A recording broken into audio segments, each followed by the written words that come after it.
Good morning, Laila. Good morning, Dr. Abati. It was great. How was yours? Fine, great. Good. And good morning out there. You're watching the morning show here on Arise News.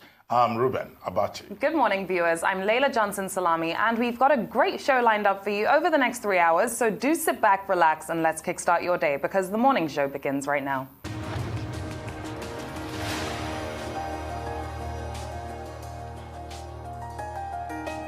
The Center for Democracy and Development recently conducted a study on unemployment in Nigeria and concluded that this national scourge has progressively become worse since 2015.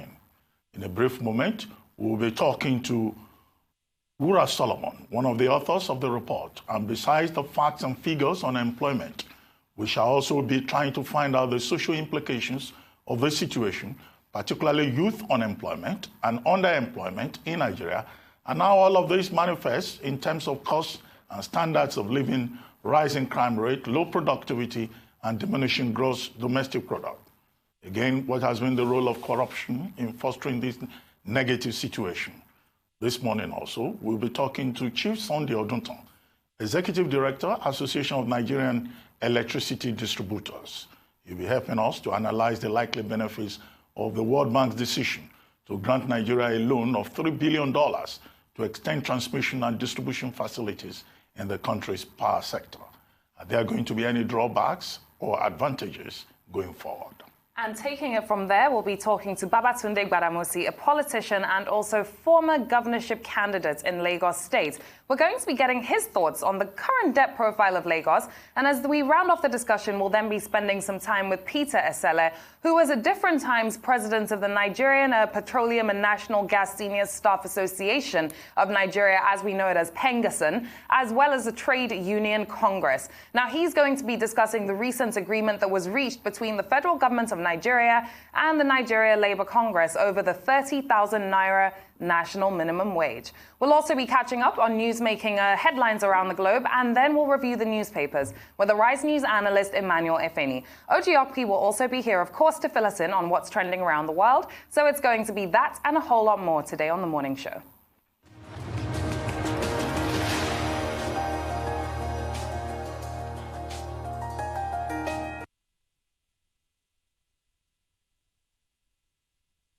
Welcome back. You're still watching The Morning Show here on Arise News, and it's time to take a look at news stories making headlines around the globe. State chairman of the Nigeria Labour Congress will meet tomorrow on Tuesday in Enugu to discuss modalities that are to be adopted for negotiations on consequential adjustments of the new minimum wage with various state governments. The meeting comes after the conclusion of talks between organized labor and the federal government have been ongoing. Now, this meeting is expected to produce guidelines for negotiations of the adjustments in various states. Now, the federal government and organized labor had on Thursday last week agreed on the percentage increase of the consequential adjustments in workers' salaries as a result of the new minimum wage of 30,000 naira. Both parties had agreed on a 23.2% increase for workers at grade level 7, 20% increase for workers at grade level 8, 19% increase for workers at grade level 9, 16% increase for those on levels 10 to 14, and a 14% increment for workers at grades 15 actually, to 17. So, Doctor, we have loads of different percentages here going out for the increase of workers' salaries in the public sector. What is your take on this ahead of Tuesday's meeting? Well, first, let's congratulate the federal government and organized labor for resolving the earlier disagreements over the consequential adjustment of the new national minimum wage in an amicable manner, in a manner that prevented the resort to strike, which had been indicated by labor. And if you look at what they've done, the percentages are graduated from 23% for level 7 down to 14% for level 15 to 17. And I guess that, that's, here, the gain of a collective bargaining. Even if it took 182 days after President Buhari had originally signed the Minimum Wage Act into law, 182 days was quite a long period, yes. And in any case, the excuse they will give was that, government was moving from one term to the other. But it's just as well that the federal government has been able to reach that agreement. Now, after that federal government agreement with Labour, the battle has now moved to the states. Yeah, and then a joint negotiating council is to meet, as you said in your introduction, in Enugu. But what we're concerned about is that, in the states, the negotiations may not be as smooth. Already, we have some states that have promised that they can even pay more than the federal government, particularly Lagos State. Yep. Oyo State, the Oyo State governor has said that it will not go below what the federal government has negotiated with the federal government workers. The position of the state chairmen of the various labor chapters across the country is that they will not accept anything that is below what the federal government, has promised. Of course, in Plateau, Labour and the state government are already disagreeing, because many of these states are also saying, well, it's not enough to just say the federal government has reached this agreement. How about the capacity to pay? In Ondo State, the workers there are also saying that they will not take anything below what the federal government has agreed. In Ekiti State, Labour is saying that, in fact, maybe the state government can even do more than the federal government. So you are likely to find in the states, some level of disagreement, but we hope that every step will be taken to prevent that. What they are hoping to do in Enugu is to work out a template with which the various NLC chapters or TUC chapters in the states can negotiate with their individual state governments. However, if you look at this, development, it's also an indication that we are not really running a federal system. At the end of the day, the federal government will be dictating, as it were, to the states. Each state should be able to negotiate what is convenient for it. And many of these states have even said that they cannot afford to pay even the 30,000 naira minimum wage. But of course, it's within the, province of Labour to also say they don't want any minor increase that will not have any effect, on the living conditions of workers. Absolutely. And Doctor, this was kind of where my argument lay with Comrade Issa Remu when he joined us on the show on Thursday. And I don't think he quite got my point. I wasn't necessarily saying we shouldn't have a national minimum wage. But what I was trying to say is that should negotiations not start at state level if we really want to ensure that this is something that can be adopted into practice? It's all well and good coming up with a new national minimum wage at federal level. But if you haven't had those prior discussions with the states to really understand where this stands and lies so that we don't have to wait for 182 days for you to reach a conclusion, then maybe the process would have moved more smoothly because the federal government would have had an idea of what they're really asking states to adopt. It's not a good thing to have a new national minimum wage, but then we can't adopt that national minimum wage. But if those negotiations start at a level where you're really understanding what can be done, surely the process will be quicker. Or was I wrong? Well, you have a point of view there. Of course, the state governors were also part of the negotiation process. But the strongest message that was coming from the Governors Forum at the time was that, many of these states would not be able to pay. That's true. And the point was made that, look, state governments should not just rely strictly on federal revenue allocation. They should also be centers of productivity. And that's why you find a state like Lagos saying that, Lagos State can even pay more. Yeah. But many of these states, they just rely on what they get from the federal purse, and then, a little IGR. And then, if the wage bill jumps up, then, of course, they will find themselves in a difficult situation. And so in some of those states, you may find agitation. But if it was a federal system properly that we were running, then there will be no need for things like, minimum wage and the percentages to be fixed at the center. Absolutely. I completely agree with you. Let's move on to another headline. The Nigerian government have opposed the move of telcos, telecommunication companies, to increase charges on use unstructured supplementary service data, also known as USSD channels, to access banking services. Now, some telecommunication network service providers had sent notices to their subscribers that with effect from Monday, being today, USSD will attract extra charges. A notification that MTN sent to customers on Sunday reads in quotes, "Please note that from October 21st, we will charge 4 naira per 20 seconds for USSD access to banking services. Thank you." End of quote. Now, the new charge would have seen customers paying about 12 naira for every minute that is spent on the USSD channel. But a few hours after MTN alerted its subscribers of this new development, Issa Pantami, the Minister of Communications, directed telcos to immediately halt the plan. Once again, telecommunication companies here jumping on the bandwagon and the federal government shutting it down. What is your take on this? Well, I think the federal government has done well by shutting it down. Agree. More so as the governor of the central bank indicated that about 5 months ago, the central bank had met with telco officials. And at that meeting, they had brought up the issue of, this tax, if you like, this charge on the use of, telecom facility infrastructure for banking services. And that the CBN had advised them not to go ahead with it. But they then insisted that, it has to do with, investment in infrastructure. So what the CBN governor has said is that the banks should not do business with any telco that is putting this extra charge, on services they render, in relation to banking services. So I think that was reassuring a bit. But I was surprised when the Minister of Communications said, that he was never aware of this and that he would need to be briefed. I guess maybe he's not aware of it because he's new in the office. But it's also important that the Ministry of Communications has also directed the Nigerian Communications Commission to ask the telcos to suspend this new charge, which is supposed to take effect today. The other thing, of course, if you look at it from the consumer perspective, the average Nigerian consumer, protested heavily, particularly on social media when this was announced. And what you'll find is a situation whereby the average Nigerian consumer of services of any type, is under assault with all kinds of charges being introduced, to the discomfiture of the average Nigerian. And of course, I think there's also a role here for the Consumer Protection Council.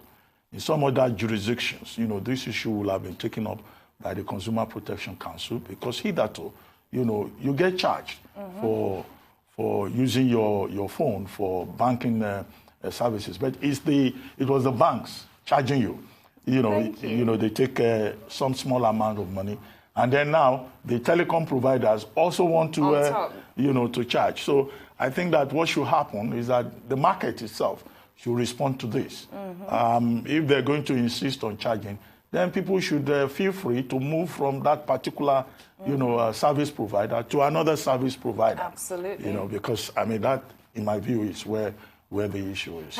We want the market to really respond on this issue. We may see a serious hit to telcos. If MTN is going to charge you extra for using their service, Glo will happily open their arms to me. No, you can use our own. We're not imposing any charges on you. It will make logical sense. Absolutely. To just, move across to Glo or to any other service provider, whose charges are not as prohibitive. Absolutely. But it's no matter what, it's good to see the federal government taking charge on an issue like this that affects so many people across the country. But let's go on a very quick commercial break. As soon as we're back, the conversation on news headlines continues. Do stay with us.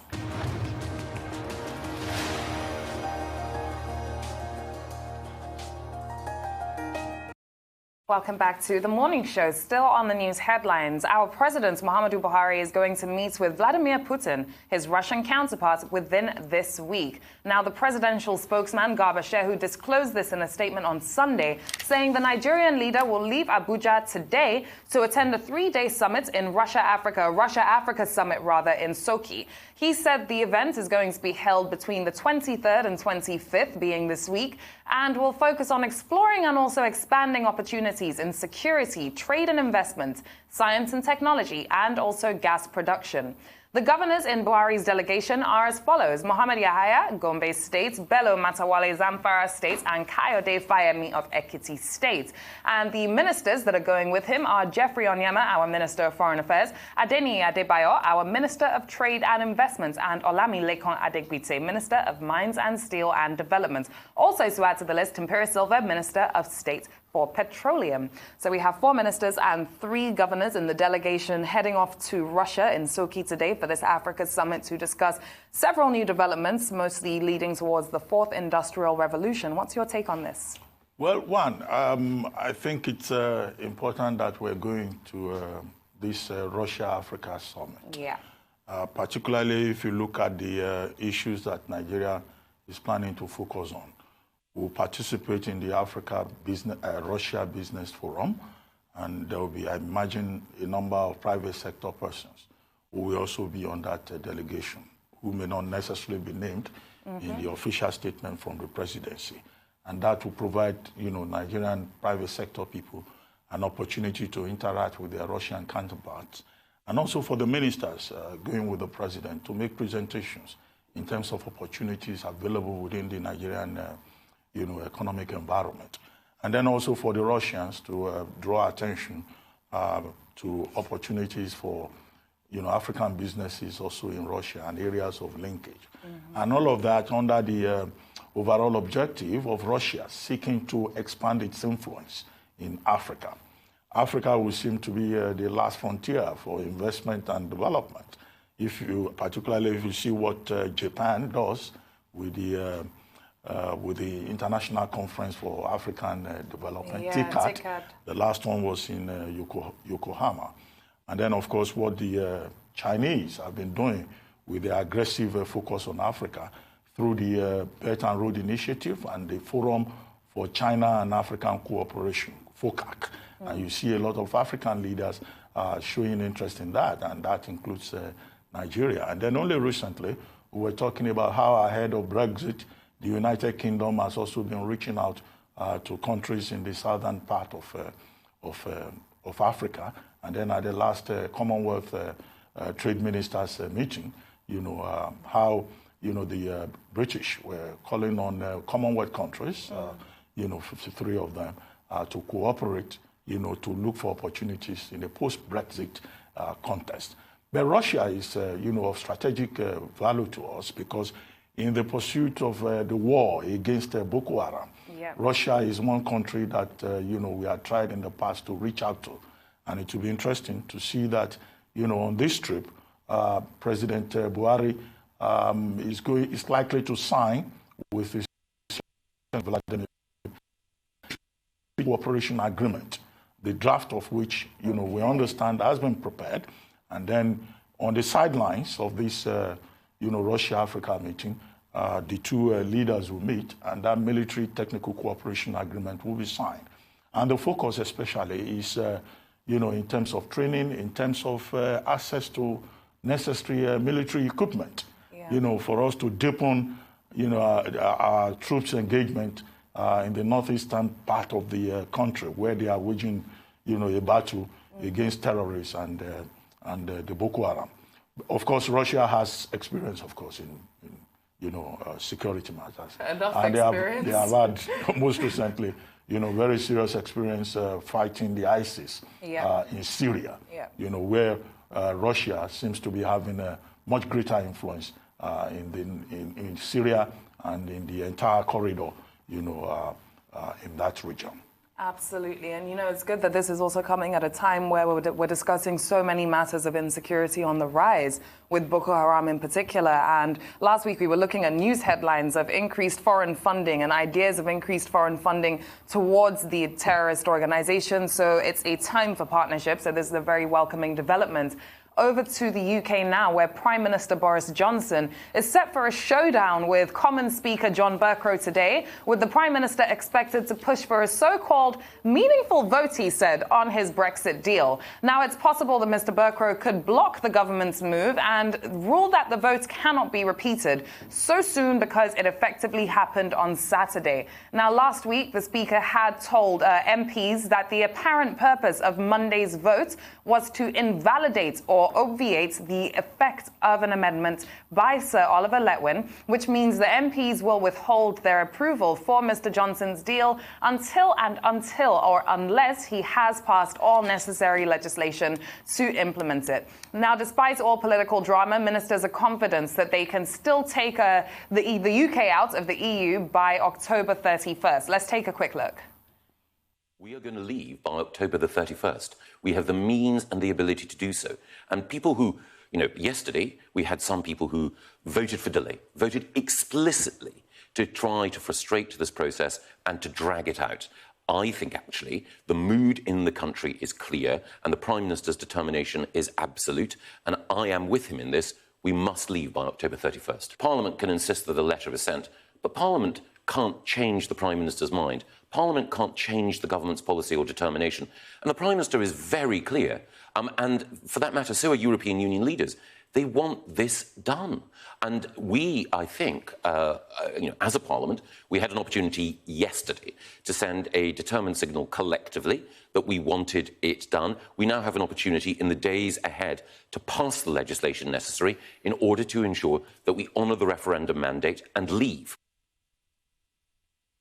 So Michael Goves seems pretty sure that the UK is still going to leave before this October deadline, but of course others feel otherwise. He was forced to go ahead with the Ben Act and ask for a request for a deadline. And we were also told, Doctor, that he added an extra footnote in his letter over to the EU Parliament that he was very against this and this is not what he wants, which is, of course, another discussion. But what's your take on everything that's happened over the weekend? Well, over the weekend on Saturday, the first time Parliament will sit in 37 years, Prime Minister Boris Johnson was humiliated. Yep. He was more or less prevented from going ahead as planned on his Brexit deal. You know that since we last discussed this subject, he managed to get a deal. Yeah. I remember sending you a text. And we were saying, let's see what happens on Saturday. And we were saying, let's see what happens on Saturday. So on Saturday, Parliament sat, but he was humiliated because there was an amendment by Sir Oliver Letwin. And it was that amendment by Sir Oliver Letwin that passed. And, it simply means that all Brexit-related legislation must be worked out before Parliament can take a look at the deal that Prime Minister Johnson signed in Brussels. Now, he got that, and immediately, of course, the deadline for negotiations was October 19, and he was required to respect the terms of the Ben Act, which had spelled out, how the United Kingdom will proceed. And then that Ben Act requires him to write a letter to Brussels to ask for an extension to January 31, 2020. But what he did was to write two letters. He wrote one letter, conveying the decision of Parliament, but he didn't sign it. Then he wrote a second letter, which is signed, indicating that he doesn't think that any further delay is necessary, And it's on the basis of that he's calling for what he calls a meaningful vote. Of course, many of the parliamentarians thought that this was contemptuous of Parliament. But, now that he's asking for a meaningful vote, the position of, Mr. Beko, the Speaker of the House of Commons, has expressed about, even before the vote on Saturday, is that, look, what he is trying to do is to find a way of, violating or obviating the impact of the Letwin Amendment. And that according to the rules, the Parliament cannot vote on the same issue twice in one session. Yeah. So what is the option that is now available to the government? The option that is available to the government, I think, is to present before Parliament the withdrawal agreement bill. Now, would that pass? Ministers like Goves, like, Dominic Raab and others, they are very optimistic that they have the numbers. But if you look at the arithmetic, it's really very tight, with Labour protesting, with the Scottish National Party protesting, and with DUP, saying that there are issues in that withdrawal agreement bill. But let's see what happens, today, in the House of Commons. Absolutely, and we'll be here to discuss that on the show tomorrow. Let's take one last story on our news headlines. Now, U.S. forces have begun withdrawing from their largest base in northern Syria yesterday after the Pentagon chief confirmed that nearly 1,000 troops would be relocated to, quote-unquote, help defend Iraq against ISIS and their re-emergence. Now, as President Donald Trump claimed that he was bringing home soldiers, he was contradicted by his defense secretary, Mark Esper, who said that the troops were instead headed for Syria's neighbor to join an existing U.S. force of 5,000. By yesterday afternoon, the relocation had begun with a first convoy of more than 70 U.S. armored vehicles escorted by helicopters, rumbling out of the Sarin base in northern Syria and past the town of Taltam. Now, this is a very controversial story, Doctor, because, of course, Donald Trump was going on the basis of we're withdrawing our troops, but yesterday's activities did not look to anyone like a withdrawal of troops, but rather a relocation. What is your take on this? Well, I mean, President Trump had promised initially that he would bring the troops home. But now the decision that has been taken, as announced by the Pentagon, is that these 1,000 troops withdrawing from Syria will now go to western Iraq, where there is another battle to be done with the Islamic State there. But the issue is not just about the withdrawal of troops. We had dwelt on that extensively, saying that the United States had betrayed, its Kurdish allies in Syria. But what America has been able to achieve is to get Syria and the Kurds and Turkey to agree to the withdrawal of troops from northern Syria. And that has started the social democratic forces, the Kurdish forces. They started withdrawing Sunday morning, and the head of that, that group says they will withdraw up to about 30 kilometers. And that's what was agreed in the ceasefire with Turkey, as brokered by U.S. Vice President Mike Pence. But let's see, it's a developing story because the New York Times today was saying that, look, Syria is not just looking for a corridor, that Syria actually wants to develop a nuclear bomb, and that Erdogan is overambitious. Well, let's debunk that claim until we have more proof from the New York Times. But that is all that we have on the news headline.